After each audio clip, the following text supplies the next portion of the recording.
Wow দর্শক, हाँ দারুণ बिल्कुल प्राइस चीज़ সুখবর। याद है ये পাকিস্তানি जो সুপার লিগ मिस्त्री काफ़ी देर পিএসএল से এর সেমিফাইনাল अल्हम्दुलिल्लाह अल्लाह का ম্যাচে शुक्र। নাহিদ রানার কেমন দুর্দান্ত অগ্নিঝরা বোলিংয়ের পারফরমেন্স। মাত্র ৩টি ওভার করে গুরুত্বপূর্ণ 4টি উইকেট শিকার করে আবারও নিজের দলকে জিতিয়েছেন নাহিদ রানা। অপরদিকে নাহিদ রানার এমন দুর্দান্ত অগ্নিঝরা বোলিংয়ের তাণ্ডব দেখে বেশ রীতিমতোই অবাক হয়ে গিয়েছিল গ্যালারিতে বসে থাকা সকল সুন্দরী নারী ভক্ত সমর্থকরা। হ্যাঁ দর্শক, তার ওই বিস্তারিত জানতে আজ আমাদের ভিডিওটি সম্পূর্ণ দেখতে থাকুন।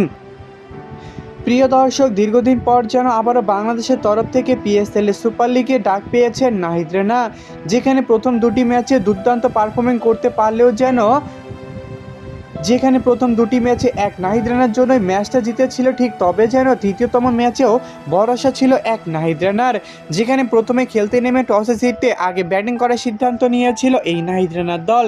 তবে এদিন যেন ব্যাটিং করতে নামলে নির্ধারিত ওভারগুলোতে ভালো রান তুলতে না পারায় বেশ অল্প পুঁজি নিয়ে যেন মাঠটা ছাড়তে হয়েছিল নাহিদ রানার দলকে, যার ফলে 153 রানের জবাবে ব্যাটিং করতে নামা হায়দ্রাবাদ যেন শুরু থেকেই দুর্দান্ত 4 ছক্কার তাণ্ডব চালাতে থাকে। তবে এদিন যেন হায়দ্রাবাদের ব্যাটসম্যানদেরকে কোনোভাবেই সহজভাবে আউট করতে পারেনি নাহিদ রানার দলের সেরা সেরা বলাররাও, যার কারণে 4 নম্বর ওভার করতে আসা নাহিদ রানাকেই যেন আবারও নিজের দলের হালটাই ধরতে হয়েছিল। তবে এদিন যেন টানা 3টি ওভার করে গুরুত্বপূর্ণ 4টি উইকেট শিকার করে আবারও ম্যাচ জয়ের মূল ভূমিকা অর্জন করেছেন নাহিদ রানা। শুধু তাই নয়, ম্যাচ জিতে কোটি টাকার পুরস্কারও পেয়েছেন এই নাহিদ রানা।